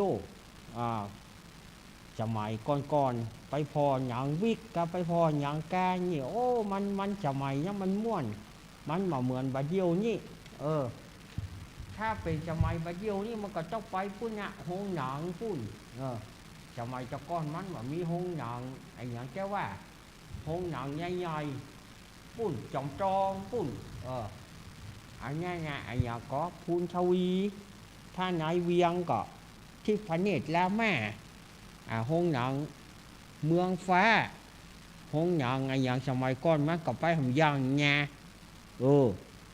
แล้วก็เพลงนี้มันดังขึ้นมาปู่พลก็เลยแต่งเพลงนี้ขึ้นมาแห่งกรรมเรื่องของแฟนเพลงนี่มันมีอ่านตัวกันลงไงมีเรื่องของแฟนเพลงมันก็ต่อเนื่องกันเนี่ยแต่กี้มันชื่อชูตะพลมาเดียวอันนี้เรื่องของแฟนเพลงเดี๋ยวจะเอาให้ฟังเนาะเดี๋ยว เ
รียกว่าเรื่องของแฟนเพลงอันตะกี้นี่สุรพลมาเลี้ยวเนี่ยมันมาต่อเนื่องกันนี่วันนี้ลุงไอ้ก็ได้เอาเพลงมาเปิดแล้วก็เล่าเรื่องเล่าใต้ชั่วโมงให้คุณผู้ฟังได้ฟังกันพิพาทประการใดยุงไอ้คนเท่าก็ขอสุมาอภัยคุณผู้ฟังเจอเนื้อยุงไอ้จะลาก่อนเนื้อสวัสดีครับวันนี้เนาะมันนี้บัจใจละครเนาะวันนี้บัจใจละครมาเป็นเรื่องเย้า สมัยปูโพนนะ สุมาเตอร์เนอปอคูเนอเล่นกันบ่ได้เนาะเล่นกันบ่ได้ปอคูไปถือลูกถือเต้าเนอ ภาคบันเทิงก็มีนี่ภาคเอาเป็นแต้เป็นว่ามันก็มีศรัทธาญาติโยมเนาะ เขาว่าจะได้เขาว่าโอ้เน้นลอกนี่นะเขาว่ามันเอาไอ้หยองหุบล็อกก๊อกแก๊กเอามาว่าจนเปิง ก็เนี่ยได้มันจำเป็นต้องเอามาเล่าเล่นพ่องยั้งพ่องจะไปถือไปตือกัน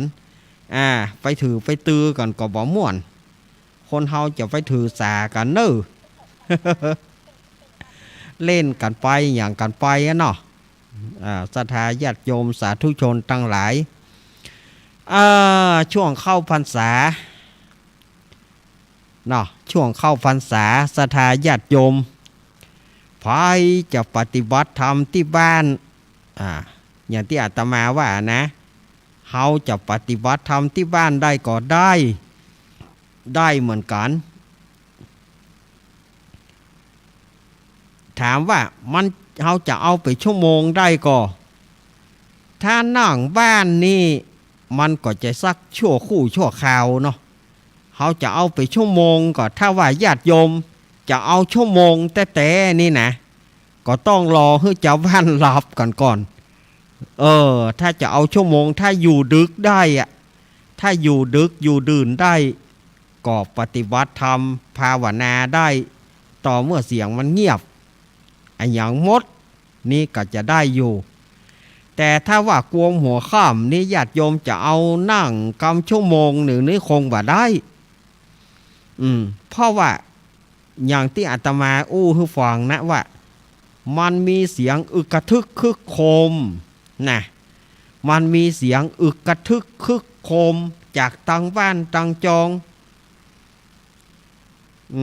บึดก็สุมาเนาะศรัทธาญาติโยมบึดก็ผัวเมียผิดกันบึดก็เอาหยังขว้างกันตีกันเตื้อกับลูกเต้าผิดกับพ่อแม่กะให้ก่อนงอแง่เตื้อก็ละอ่อนน้อยกาละอ่อนใหญ่กาเตื้อก็ขี้เหล้ากาน่ะเตื้อก็ขี้เหล้าหิวเฮากันบิดรถบิดลางเวิ้นว่านเบื่อก็เปิดเพลงกันจนเพราะว่ามันก็ถามว่ามันจะสะดวกก็เท่าปฏิวัติว่าให้ว่าดีก็ได้นะแต่ถ้าญาติโยมจะเอาว่าใครปฏิบัติธรรมสักชั่วโมง2 ชั่วโมงก็ต้องรอให้มันเงียบไปก่อนนะหลัง4 ทุ่มขึ้นไปเปิ่นรับเปิ่นนอนกันแล้วก็ญาติโยมจะนั่งก็ได้เนอะภาวนาพุทโธนี่นะหรือว่าใครจะเอาสัมมาอรหัง หายใจเข้าหรือว่าสัมมาหายใจออกอรหังสัมมาอรหังก็ได้นะอันนี้แล้วแต่ว่าศรัทธาญาติโยมจะเอาแบบไหนนะถ้าเขาจะเอาพุทโธก็หายใจยาวๆหายใจเข้าพุทหายใจออกโธถ้าเราจะเอาสัมมาอรหังก็หายใจเข้ายาวๆสัมมาอรหัง อรหังนี่คือมันจมเนอะอรหังนี่คือมันจมสัมมาอรหังอันนี้บ่ต้องออกปากนะเราละนึกคนเดียวเรานึกใจคนเดียวเหมือนกับเราท่องพุทโธนั่นนะเหมือนกับเรานึกพุทโธนั่นนะเพียงแต่ว่า เราเปลี่ยนเราเอาแบบสัมมาอรหังอันนี้ก็ได้หรือว่าใครจะ ต้องปอง ปองหนอต้องยุบก็ยุบหนอ แต่นี่เฮาก็ถามว่าอันใดจะได้บุญมันก็ได้บุญเหมือนกันหมดเนอะสถาญาติโยมบอกว่าญาติโยมจะภาวนาพุทโธภาวนาสัมมาอรหังหรือว่าภาวนาปองหนอยุบหนอก็ได้อานิสงส์ได้บุญเหมือนกันหมดบางพ่องก็จะเอาแบบอานาปานสติอานาปานสตินั่นก็คือหายใจเข้าและหายใจออกนับหนึ่งและหายใจเข้าหายใจออกแถมหนึ่งหายใจเข้าสองหายนะอันสองนี่หมายถึงหายใจออกนะหายใจเข้าแล้วก็นับไปสามอย่างอีกก็ได้ถ้าไผ่จะเอาไผ่ถนัดอย่างไหนเนาะถนัดอย่างไหนจะเอาแบบที่อาตมาว่าไปเนี่ยคือปฏิบัติไปถ้ามันง่วงนอนก็อาตมาถึงบอกว่าพาว่านอนไปเลยง่วงนอนกับพาว่านอนไปเลยนอนเลยว่าต้องไอ้อย่างนอนก็เอามือวางอกก็พุทโธพุทโธหรือว่าสัมมาอรหังอย่างที่ญาติโยมถนัดนั่นนะสัมมาอรหังก็คือทุกอย่างเนี่ยในการปฏิบัติธรรมเนี่ยในช่วงเข้าพรรษาญาติโยมจะเอาอย่างไหนก็ได้ขอให้ได้ปฏิบัติในช่วงพรรษานี้ให้มันในภาษานี่เราจะบอกให้มันว่างเปล่าบอกให้มันว่างเปล่าบอกให้ลมหายใจเราจะไปละไว้ว่างเปล่าเนี่ยอาจารย์วรรณชัยว่านะลมหายใจจะไปเอาขว้างบ่ได้ในช่วงเข้าพรรษาเราก็เก็บเกี่ยวกับให้เอามาปฏิบัติธรรมกันเต้าที่เราจะทำได้เราจะทำอย่างใดเขาจะได้บุญได้กุศลก็นึกใจภาวนาไปแต่น้อยนะอย่างที่อาตมาว่าก้อยกระตำเปลี่ยนไปญาติโยมจะถ้าตอนหัวค่ำนี่มันก็มีปัญหาน้อยถ้าอย่างเขาปฏิบัติที่บ้านเนาะแต่ถ้าเอาปฏิบัติที่วัดมันก็จะยังแควนน้อยมันรวมกลุ่มกันภาวนาไปรวมกลุ่มกันได้ภาวนากับตู้เจ้าก็ไปผู้นำตู้เจ้าไปผู้นำในการนำศรัทธาญาติโยมภาวนาให้ถูกต้องที่เปิ่นถนัดปองหนอยุบหนอเพื่อก็จะสอนปองหนอยุบหนอที่เปิ่นถนัดพุทโธเปิ่นก็จะสอนว่าพุทโธที่เปิ่นถนัดสัมมาอรหังเพื่อก็จะบอกคือสัมมาอรหัง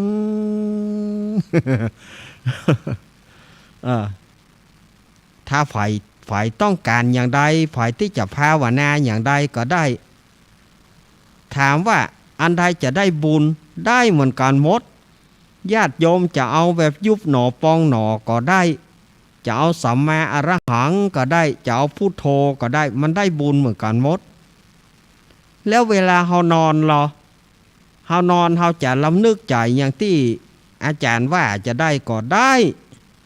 ก็นึกใจก็นึกไปก็เหมือนกับเฮาภาวนาเหมือนเฮานั่งนั่นนะ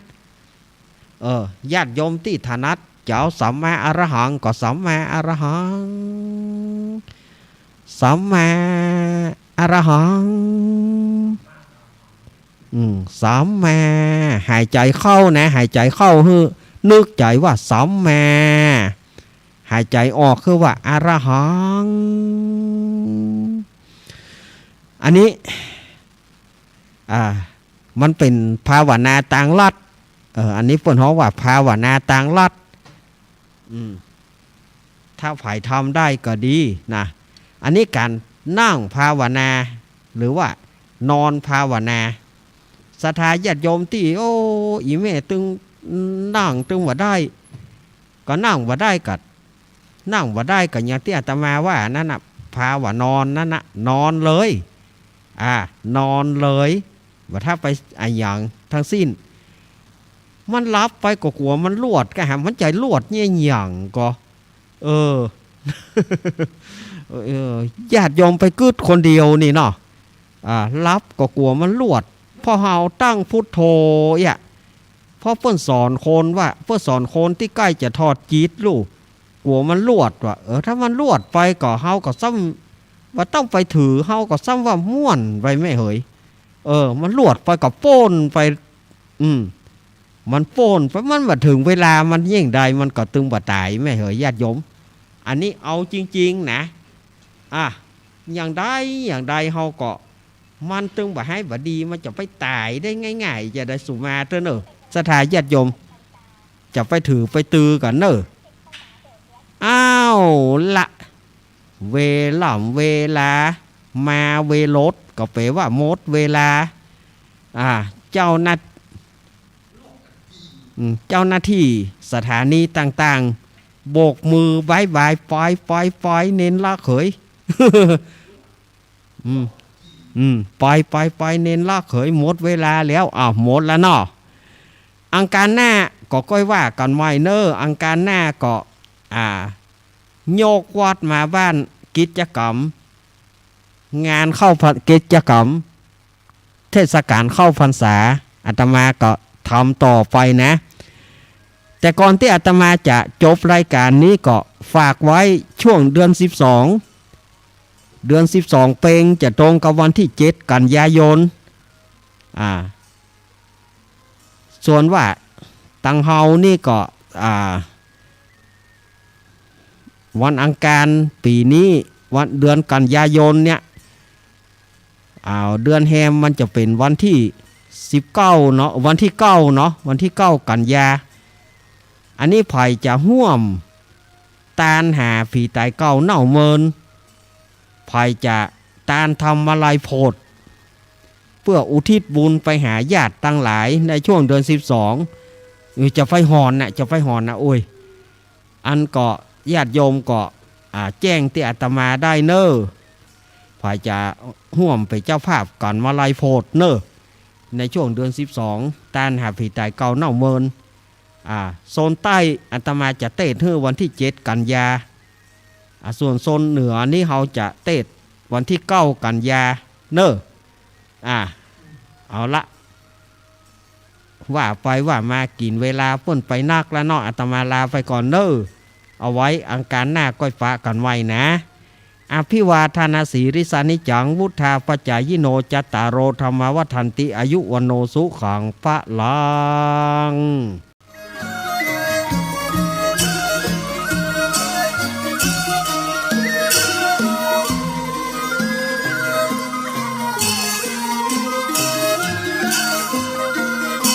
จากที่สูงเรียก1669กระดูกหักเรียก1669บาดเจ็บกระดูกสันหลังเรียก1669ไฟฟ้าช็อตเรียก1669ไฟไหม้น้ำร้อนลวกอย่างรุนแรงเรียก1669จมน้ำเรียก1669ถูกยิงเรียก1669ถูกแทงเรียก1669อุบัติเหตุจราจรเรียก1669ช็อกหมดสติเรียก1669ปวดท้องกล้าฉุกเฉินมีน้ำเดินตกเลือดเรียก1669เจ็บป่วยฉุกเฉินและบาดเจ็บจากอุบัติเหตุเรียก1669รวดเร็วปลอดภัยมีประสิทธิภาพบริการ24ชั่วโมงจนเครียดกินเหล้าจนเครียดกินเหล้าจนเครียดกินเหล้า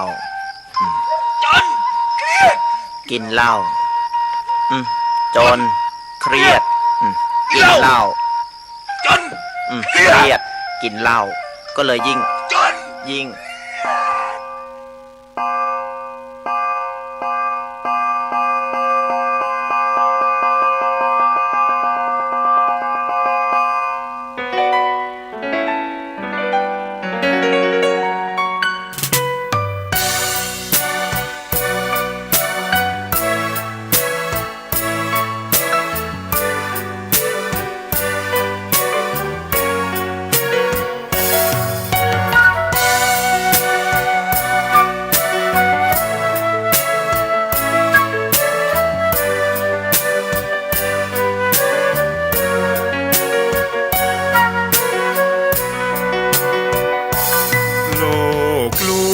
ชวนให้คิด